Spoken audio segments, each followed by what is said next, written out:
કઈ પણ તકલીફ પડે ને તો તરત બાપને ફરિયાદ કરે, પણ બાપ કોને ફરિયાદ કરવા જાય? આ સંસ્થાની અંદર મારા ભાવનાબેન ને જો તકલીફ પડી હોય ને તો એ તરત રવજી દાદાને ફરિયાદ કરે, પણ કોને હવે ફરિયાદ કરવા જાય? આજે ફરિયાદ સાંભળનારા વયા ગયા હું. અરે બાપ માંદો પડે ને તો એક ફોન દીકરાને કરજો અને બીજો ફોન દીકરીને કરજો. દીકરો બાજુમાં રહેતો હશે ને તોય મોડો આવશે, પણ દીકરી ગમે એટલી દૂર રહેતી હશે ને તરત જ આવીને બાપના માથે હાથ ફેરવીને બાપનું મોઢું કરશે, બાપને પૂછશે પપ્પા તમને કેમ છે?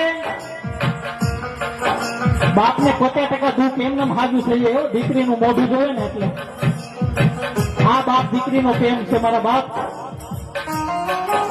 અરે વર્ષોના વાણા મીટી જાય, દીકરાઓ ભૂલી જાય, પણ દીકરી પાત્ર એવું છે ને મા બાપને કોઈ દી ન ભૂલે.